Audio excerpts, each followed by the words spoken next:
friends, welcome back to my channel. My name is Michelle and welcome to a February wrap-up / channel updates video. So I didn't upload any video whatsoever in the month of February. Guys, I'm gonna be real with y'all. February was really rough. I was going through a lot of personal things, a lot of personal issues, and I was going through some health issues in the month of February. So February was just rough all around.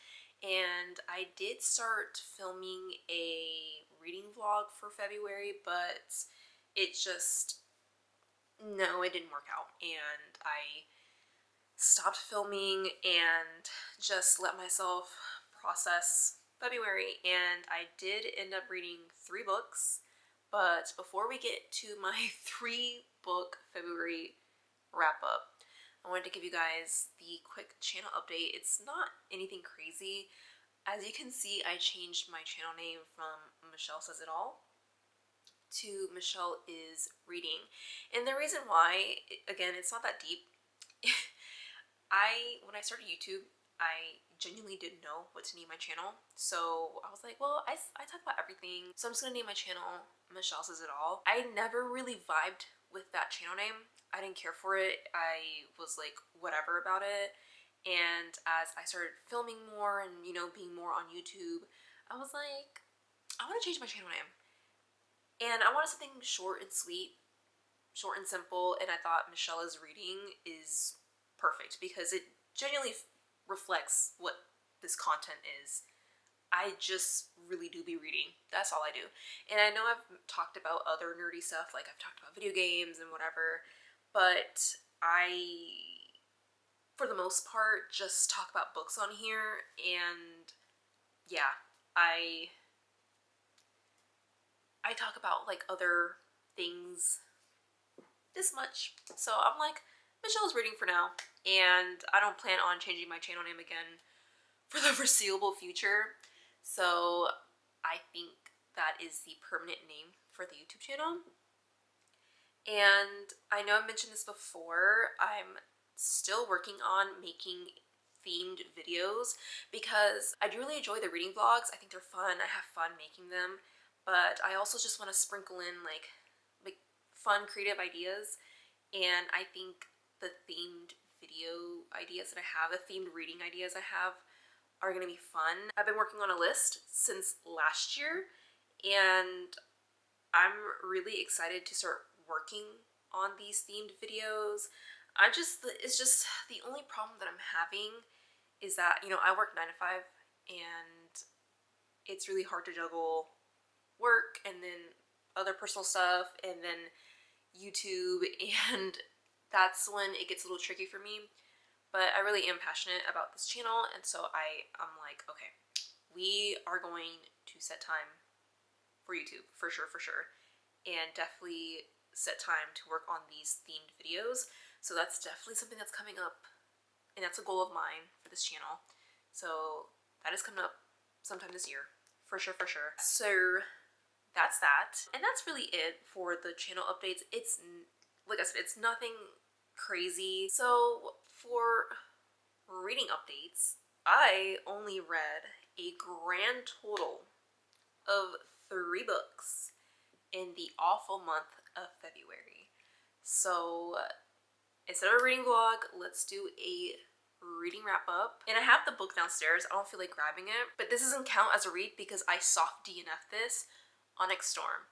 So in my reading vlog that I scrapped on my video, I went on a 20-minute rant about TikTok, well, book talk, and fourth wing stands not being able to take constructive criticism when it comes to the series. I will spare you guys. I will not go on a rant right now. I promise you. But I guess what I'm trying to say is, the reason why I went on the rant was because of Onyx Storm. I soft DNF'd it at page 200. The world building was not good to me. Violet was very unlikable to me as a character. I mean, we been knew I didn't really fuck with Violet, period. From book 1, I never liked her. So that's nothing new. Xaden, I understand the way things ended in Iron Flame. So there's a reason why he is the way that he is in Onyx Storm. but it just didn't feel like Xaden to me. And everybody just felt one-dimensional. So I was like, I cannot keep listening to Onyx Storm. So I put it down. But the reason why it is a softie enough for now is because the graphic audios are coming out. I think part 1's coming out in April and part 2 is coming out in May. So I'm going to attempt to listen to Onyx Storm again in May when both parts of the graphic audio are out. Because I want to give it a try. I do want to give it a try. I'm wondering if maybe it's like just a combination of book talk pissing me off. Because I saw these like spoiler-free reviews on Onyx Storm. And I tend to avoid reviews, but this was around the time I was ready to I was just getting tired of Onyx Storm. And so I was kind of like seeking out these spoiler-free reviews to see if I'm the only one that felt that way. And they were genuinely really good videos, constructive reviews of Onyx Storm, but the comment section, the Fourth Wing stands, I was like, oh my goodness, like they were being, not all of them obviously, but a lot of them were being so rude and so negative and so mean and so nasty, and that just kind of started bubbling up with not live, laugh, loving in February, and, well, from January to February, and just really struggling with Onyx Storm. So I was just like, I need to step away from this world. I need to step away. So I put it down, and I'm just gonna, take a break from, Onyx Storm. And like I said, once the graphic audios come out fully in May, I'll pick it up again, and obviously I'll vlog about it. But for now, it was just like a buildup of everything. Like, again, I'm not about to go down that path and go on a rant about book talk, but that was crazy nonsense, and I just needed a break. I was like, no, we're not doing this. So yeah, Onyx Storm was a softie enough. And then, even though I did read 3 books in the month of February, they were all bangers, 5 stars. We're gonna start off with Wrangled by the Alien Rancher. So Wrangled by the Alien Rancher is book 2 in the Cowboy Colony Mail Order Bride series. I gave book 1 5 stars, and book 2 is also a 5-star read for me. I don't remember if I talked about what book 2 was in my previous vlog, but obviously if you haven't seen the previous vlog, I'll, give you guys a quick summary. We're following Darcy. She's one of the characters that you meet in book 1 when Cherry was going through the mail order bride program. She met Darcy and Magnolia. And Darcy is the grumpy one, and in her book, Fallon, who's the other alien that we are following in this one, and Fallon's also the alien that we meet in another alien that we meet in book 1. And Darcy's like the grumpy one, and Fallon is the sunshine one. Well, he's more of a himbo, but yeah. So in book 2, we're following Darcy, and she is I don't want to say runaway bride. So basically her mom, her parents, set her up in an arranged marriage, and the fiance was a complete asshole, and she was like, fuck this, I'm not marrying him. And she broke off the engagement, but because she broke off the engagement, and she belongs to like a wealthy family as well, they cut her off from everything. They're like, okay, well, you're not gonna get inheritance, you're not gonna get money, you're disowned from the family, blah blah blah. So she had basically nowhere to go, and just like Cherry from book 1, she saw an ad for the mail order bride program, and she's like, fuck it, we're gonna go. So she goes, and she meets Fallon, and they immediately get married, because once you get there, they marry you at the warden's office, and then you live your life. And it was so funny. Fallon is such a himbo. Like, everything he knows about human women, he gets from like a human manual book, and he's such a sweetheart. He's literally the golden retriever. Darcy is the black cat. Grumpy X Sunshine. And again, he's such a himbo. He's so obsessed with Darcy. He's like so in love with her and wants to make her happy. And Darcy's like, she's not mean to him at all. She's just like grumpy and cold and standoffish, and you can just see like throughout the book the way Fallon starts melting her heart. And It's just so good, and I was giggling. I was cracking up. Like, honestly, Ursa put her whole Ursa Dusty into this fucking series, because this fucking series is crack and it's such a good time, and this book brought me so much joy. And not just this book, I don't have the physical copy, but I also finished book 3, Resisting the Alien Rider. I finished that. I literally finished it 2 days ago, and I'll get to that in a second. But I think out of the 3 books that I read, I want to say book 2 is my favorite so far. Book 4 was announced. It was supposed to come out yesterday. Today is March 1st.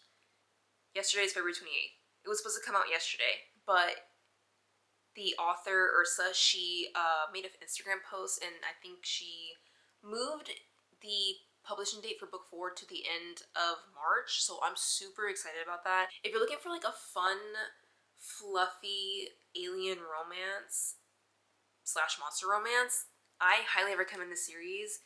It's so good, and I guess I can start talking about book 3. So book 3 is following the last girl, the third girl, Magnolia, who I just mentioned earlier. And when she arrives with Darcy. They both are at the same time, and Darcy immediately gets married to Fallon in book 2. But Magnolia, she had to stay with Darcy and Fallon because her fiance, Oaken, I think his name is Oaken, he got injured while making his way through the mountains to come meet Magnolia, and he had to go back to his ranch, and so Magnolia had to stay with Darcy and Fallon, but these are kind of connected. So I do recommend reading the series in order, by the way. So in book 2, you see that the warden comes up to Fallon, Darcy, and Magnolia, and they're like, hey, I have this cowboy named Garrick and his young ward named Killian, and they can take you through the mountains to get to Oaken's ranch. And she's like, okay. So she ends up leaving in book 2. And in book 3, we kind of pick up from the chapter where she leaves. So this is going to be reverse again. Well, not reverse. So this is also Grumpy X Sunshine, where Garrick is the grumpy, cold one, and Magnolia is the sweet one. And Killian, who is basically a child convict, he's very, like, emotional, and his emotions aren't regulated. And then you just see, like, in book 3, the relationship between Magnolia and Killian, and you see Killian you just see Magnolia help Killian regulate his emotions and build this bond. And then it's like found family, because Magnolia starts building a relationship with Garrick and Killian as they travel through the plains, through the mountains to get to Oaken's house, or to get to Oaken's ranch. And like I was saying, you just see like Magnolia help Killian regulate his emotions and just her validate him. Magnolia soften Garrick, and it's just so good. Like there was this one part past the 50% mark where I was getting so emotional, and I was like, what the fuck is going on right now? This is so crazy.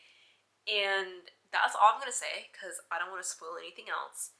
But again, if you guys just love monster romance or have never read a monster romance book before and want something nice and fluffy and romantic, the Cowboy Colony Mail Order Brides series is so good. It's where it's at. I ordered my physical copy of book 3. It should be coming in like sometime this week. The last book I read is the second book in the Shades of Trilogy series, and that is A Gathering of Shadows.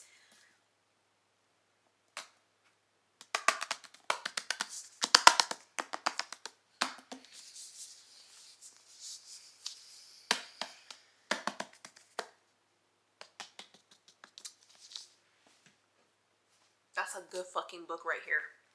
That's a good fucking book right here. Oh my god. Where do I even start? Okay, so in book 2, it's really different from book 1. I want to say book 2 is more of a character study of Lila Bard and Kel, because nothing is such a strange, okay, the way I'm going to explain it, you're going to be like, Michelle, that does not sound good, but I promise you, it's really good. So nothing really happens in book 2, because because we're following two separate stories. We're following Lila and her journey, and Kel and his journey, and the central plot, I guess you can say, is the build up to the Essentage. So the Essentage is basically the magical Olympics, where different nations come together to Red London and show off their best magicians, and the magicians duel each other. And it was honestly giving Avatar: The Last Airbender, I'm not gonna lie, just because some of the way that the fight scenes, because the magic here is elemental, so a lot of the fight scenes during the Essentage chapters were like people fighting with water and fire and earth, and it just kind of like reminded me some of the scenes from Avatar: The Last Airbender. So I thought that was fun. But the Essentage, the Magic Olympics, does not happen till towards past the 50% mark, like maybe a little bit past 60%. So all you're seeing is like a build-up. Like it's like the way V.E. Schwab writes, she puts like these puzzle pieces, and you're just like, and I thought the same thing in book one. I was like, what the hell are you even talking about right now? These random little puzzle pieces that she'll bring up in certain chapters, and you're like, why does this matter? This is so random. But it does matter because literally it just pops off at the end. So I know it sounds boring when I say nothing happens and we're just watching, or not watching, we're reading about two people and their separate journeys, just going through their journeys leading up to the main event, which is the Essentage. And then the Essentage happens. And when the Essentage happens, oh my god, it's like an explosion of things that are happening, and you're just like, oh, like I was gasping. I was like, oh, and I was like, oh my god, like this is crazy. And oh my god, like Lila Bard is fucking crazy. That bitch is crazy. She's crazy. Like I love her so much. I think she's like one of my favorite characters of all time. I love my crazy unhinged women. Literally my favorite characters. Give me an unhinged, well-written female character, I'm sold as fuck. That's Lila Bard. Unhinged, doesn't give a fuck about anything, gets what she wants, and if you're in her way when she's in the middle of getting what she wants, that's it for you. She's such a gray character, like the definition of a gray character. And Kel, oh my god,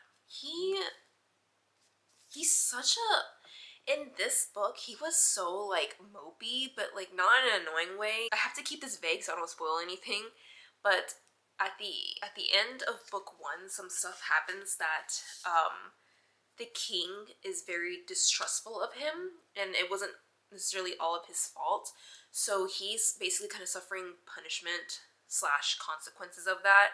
And I feel so bad for him because there's just some revelations about himself and the relationship to the royal family where he's like, yeah, fuck this shit. And I'm like, damn, dude, like, I felt so bad for him. So his mopiness, valid. Oh my god, it's just, I'm like remembering certain scenes. I'm like, yes! Like, there's this one scene that I loved so much. I need to go back and annotate this because I listened to this on Hoopla.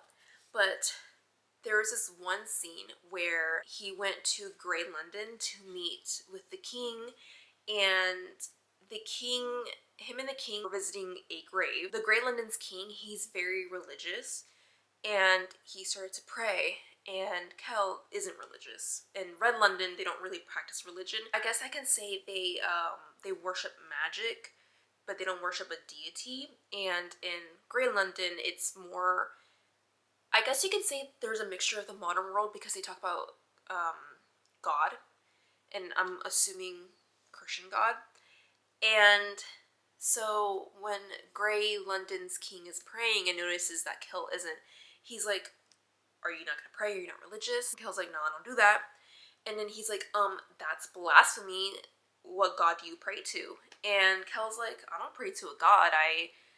In Red London, we praise magic. And Grey London's king's like, oh, that's blasphemy. It was such a good like chapter because it felt like it kind of reflected US politics right now, because the king started going off about like, oh, well, how do you know if you don't believe in God, like, how do you know the difference between sin or not? And, you know, basically saying like it's blasphemous that he doesn't believe in it, and like pushing his like religious like views and thoughts and all that onto Kel. And Kel's like, whoa, like chill, like, you know, like anybody can tell like what's right or wrong, and you don't need to like believe in some higher form to be able to distinguish between what's right and what's wrong. And it was just such a good deep chapter. And do not let anybody tell you that books are not political, because this was such a politically charged book as well. Like this chapter, and I don't remember the other few chapters, it just kind of like heavily reflected like current US politics right now. And it was so crazy to just do like, you know, the parallel like comparisons. I'm like, whoa, like that chapter, like I was like, whoa. So yeah, don't ever let anybody say reading is not political. Reading is 100% political. Okay, so yeah, it was just so well written, so well done. That chapter is literally one of my favorite chapters. I have to go back and annotate that chapter because I know I'm butchering it right now, but Kel just like has like such a good like dialogue about like religion and politics and morality, and it was just so good. I wish I can properly remember the chapter, but that's like one of my favorite chapters. And then one of my favorite themes in this book is just death. And Lila is such a great representation of like not fearing death. And I will say, I am definitely scared of dying. Dying is literally one of my biggest fears in life, and I just really admire what Lila represents, that courage, because she is the way that she is because she had to survive in Grey London. You know, she grew up in like poor and a thief, and she just never feared death because she's like, I do what I have to do in order to live. And I just admire her because the real reason behind all of the actions that she does is because she wants to live. Like she reminds herself, like, I'm doing what I'm doing because I want to live. Like I want to feel alive. Like I want that power, that surge of power of life through my body. And I'm like, oh, I need to be like Lila and stop being scared of things. And she's just so fearless and very stubborn, and it's gotten her into a lot of shit. But she's so sadistic because she like enjoys it. Like she's like, it's cool, I'm living my life, I don't care. And I'm like, Lila, you, the fucking woman that you are, I fucking love you.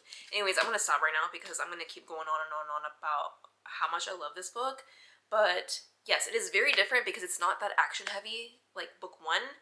And this is definitely a middle book. Like it did suffer a little bit from middle book syndrome, because all of it in the way that it ends is 100% to build up book 3. And I am so scared to read book 3, but I'm so excited to read book 3. And oh, we are introduced to a new character. His name is Alucard. Oh my god, I love him. He is such a fun character, and I feel like he's gonna play like a bigger role in book 3. And yeah, that's all. Okay, that's all I'm gonna say. But yes, this was a 5-star read. So even though I read 3 books in the month of February, and February just sucked overall, my reading was really good. They were all 5 stars. And yeah, I saw this TikTok of this guy. I follow him on TikTok. He's so funny. He literally was like, we should start making videos of list of books we did not get to.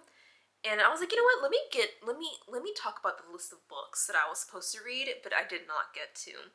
And that's why, friends, I started saying hopefuls instead of TBR, because I'm hoping I can get to these books. And did I get to these books?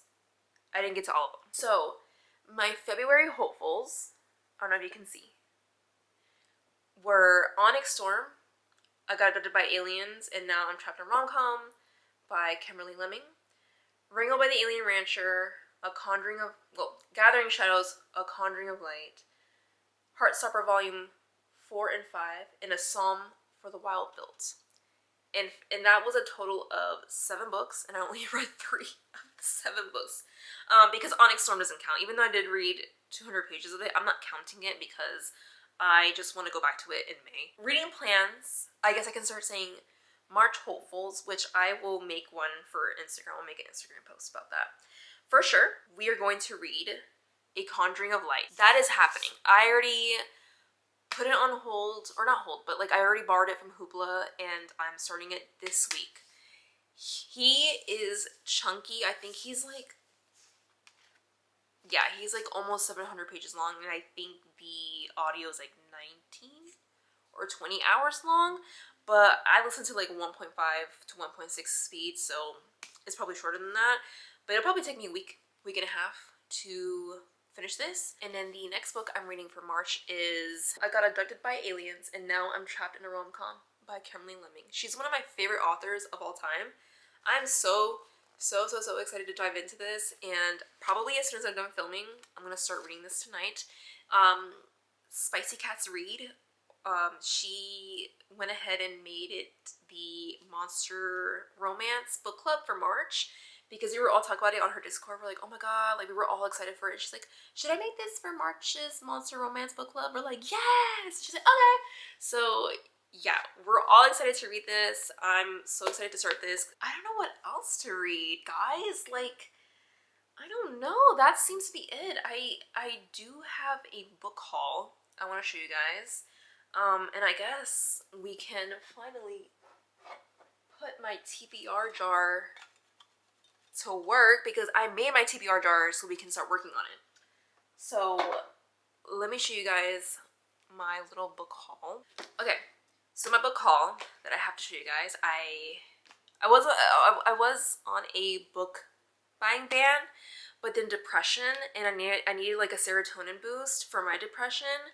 So we bought books, and did it help my depression? No, but it was a instant gratification feeling, so it was so worth it to me. So first book is Emily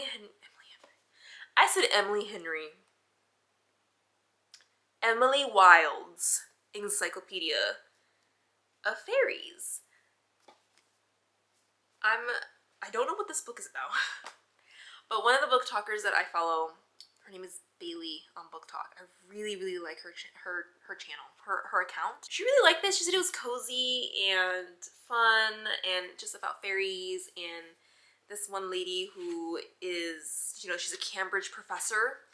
I think this might be Victorian era, and I eat Victorian era shit up, so I was like sold. And I love fairies. I feel like, okay, random side note, I feel like I'm in my fairy, well, I've always been in my fairy era, but I'm like extra in my fairy era, because the new Disney fairy book came out, The Wings of Starlight, and I bought it. My friend has it right now. We're meeting up together tomorrow at Barnes, but I got the Barnes & Noble exclusive edition. I got the last one in the 100-mile radius. I did not know. You know what? We're about to go on a tangent right now, so buckle in, guys. Or we'll get back to the book haul in a second. Okay, Disney fairies. The reason why I bought that book was because the book released, right? And I was just seeing it all over my TikTok, and I was like, oh, okay, like it seems interesting. And then somehow, because of The Wings of Starlight popularity, I ended up going down a Pixie Hollow rabbit hole on TikTok and just read up on like the Pixie Hollow lore, and it got me super interested in it. And I ended up watching the first Tinkerbell movie, and I really liked it. And then I watched half of the other Tinkerbell movie. I didn't get to finish it because something came up, but I'm gonna like rewatch it from the beginning. And I really like the Pixie Hollow lore. Like, I like the whole Disney fairies thing, and I mean, I'm a fan of fairies, period. Like, I love fairies. I was like, wow, now I want to read this book. So I'm pretty sure I'm probably on someone's rob list now, because like, it was really, I mean, I think it's fate that I discovered the whole Pixie Hollow lore thing, went down this rabbit hole, watched the first movie, and then found the last book in a 100-mile radius. I think that was a sign from the universe that we gotta deep dive into the Pixie Hollow universe. So here I am, a Tinkerbell fan. I really do enjoy the Pixie Hollow universe, and it makes me sad that Disney started investing into the Disney fairies mid-2000s, and then they stopped when Marvel started popping off. So they completely abandoned Disney fairies for Marvel. And I'm like, wow. So thanks to the Avengers, we don't have any more Pixie Hollow stuff. Thank you. Thank you, Captain America. You killed Tinkerbell. Congratulations. Anyways, I also got The Unworthy by Agostina Basterisa.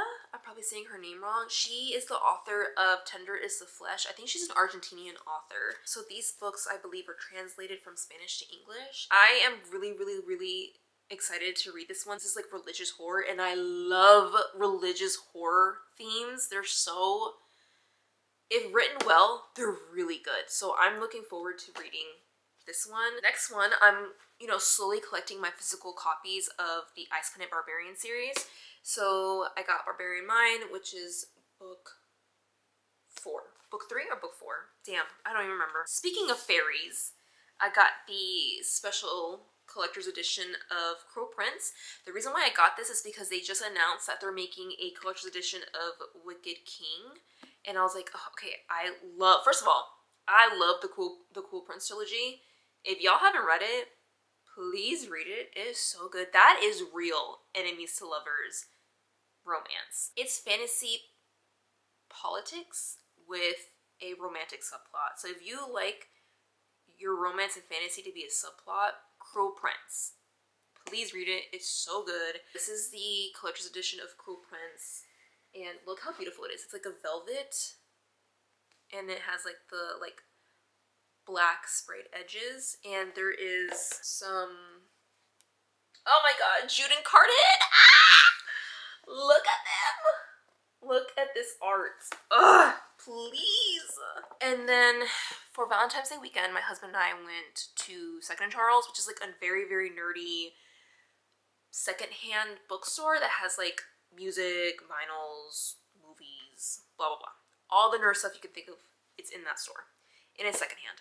They do sell new stuff, but most of it is secondhand. So really random, but Godzilla 1998 was one of my favorite movies growing up, and then I saw it on DVD for like $9, and I was like, hell yeah, I fucking love this movie. So we bought Godzilla, and then my inner child screamed when I saw these. Do you guys remember these? The Royal Diaries. I got Anastasia and then Marie Antoinette. Y'all, this 4th, 5th grade me, this one, I couldn't find the Cleopatra one. I was looking all over for it, but they didn't have it. And I just love Anastasia. Like, Anastasia the movie, period. Love that movie. So I read this one too, also in elementary school, but I fondly remembered Marie Antoinette and Cleopatra. Those two books were heavy on my rotation at the library. Like, I checked them out, reread them so many times. The librarian was like, at one point, I remember the librarian being like, girl, there are other books you can read. And I'm like, damn, okay, mind your business. Like, the fuck. But yeah, this is my childhood right here. I'm going to be on a mission now to find Cleopatra. So yeah, I found Barbarian Mate. I think this is actually book 4. So that one, the other one was book 3. This one's book 4. And when I saw this, I was like, oh my god, I was so happy. It was only $7. I'm like, hello, guys, thrift your books. Shop secondhand if you can, real cheap. Slowly building my Ice Planet Barbarian physical copy series. And in the last book I thrifted, which I was so happy about because, again, Spicy Cats, or Kitty, she announced for her March and April book club, The Spear Cuts Through the Water, and I was looking for this book. For some reason, I don't know why, it was like, I was having a hard time finding this. Like, my Barnes & Noble didn't have this, and I tried not to use Amazon, but sometimes, you know, if I have to, I'll use Amazon. Amazon didn't even have it either, and I was like, I mean, they did, but it was like at a weird price. I don't know how to explain it. It was like not on Amazon Prime, and the price was like the same as a new book. And I was like, okay, like if it's gonna be the same price as Barnes, I would rather just buy it from Barnes. But my Barnes didn't have it, and none of the other stores nearby also had it. And I was like, what the heck? So when we were at Second and Charles, I was like, I'm gonna test my luck and see if they have one used. And they did. It was the last copy. It was $6. I was like, fuck yeah. So yeah, I got this for Kitty's other book club, and I'm going to link her channel down below. She's great vibes, good time. If you don't follow her, give her a follow. She's awesome. Love her channel. So yeah, I have my 2 books for both of Kitty's book clubs. Yeah, guys, that kind of wraps it up. Should we go ahead and pick from the TBR jar what I should read? Oh, well. Okay, I did give myself a rule though. If it's a series, I get to put it back because if I don't want to start a series right now, like I don't want to give myself that pressure. But if it's a book that's not part of a series, I need to read it. So let's pick a book from the TBR jar. All right, what do we get? What do we get? What do we get? What's a book I have to read in March? Oh my god. This is so crazy. Can y'all see this? Hold on, I don't think you guys can see. Hold on. I made these too fucking small. Okay, so the book that I picked up from my TBR is Immortality, A Love Story, which is book 2 of Anatomy, A Love Story. I thought this was hilarious because because I follow an account on Instagram. I don't remember her name from the top of my head, but she posted about reading this series and absolutely loving it. And then I literally commented that I read book 1 and this book is a 5-star read. This book is beautiful. It was so good. And this is the infamous book that I took to work to finish it. And I sobbed uncontrollably 15 minutes before a meeting. And I had to like clean up and like calm down and then sit at that meeting and trying not to cry hysterically because this book literally ruined me. This book is beautiful. This book is so good. And I have been scared to read book 2. I've genuinely been so terrified. I pre-ordered this book like almost 2 years ago. I pre-ordered it and I've just been too terrified to read it. So this has been sitting on my shelf for almost 2 years now. So I just think it's so funny that that I saw a post about this series literally yesterday, commented how scared I am. She replied back, she was so sweet. She's like, oh my god, no, you have to so you can heal from book 1. I was like, okay. And I just think it's so funny that like that's the book I pick up. So okay guys, I will be reading this. I'm definitely gonna be like probably like doing like a quick, I don't want to say a reread, but I definitely want to like, I need to do like a summary of this book because I do not remember much about this. I'm so scared to read Immortality, but I'm so ready because I just loved book 1 so much. So I'll definitely be adding this to my March hopefuls. And yeah, and then I guess I'll see like what other book I want to read. I know I talked about Heartstoppers Volume 4 and 5. That's such an easy read. I'll definitely add that into my March hopefuls. And then A Psalm of the Wild. I know I brought that up that I want to read. I'm such a mood reader, guys. At the time I wanted to read it. Do I want to read that now? I don't know. I don't want to completely abandon that thought. It is on my Kindle still, so we shall see. And that's it, guys. One last thing. I know I talked about filming a Q&A video. I was in the middle of filming that, scrapped it because it was not organized well. It was just a chaotic mess. And then, you know, February happened and that was rough, so I didn't get to re-record it. So I'm going to start working on that sometime this month, and I'm hoping to have that video up this month. So don't worry, a Q&A is coming. If you guys have more questions you want to ask me down in the comment section for that Q&A video, you're more than welcome to do so. I don't have an emoji to leave for this video. No, let's do the cowboy emoji for the cowboy Mail Order Bride series. I fucking love that series. So yeah, leave an alien or a cowboy emoji if you make it to the end of this video. And if you like my videos, don't forget to like, comment, and subscribe. Please like, comment, subscribe. Thank you very much. And I'm just hoping that March is a better month. I know a lot of people have been going through it. 2025 has not been kind to anybody, and you're not alone.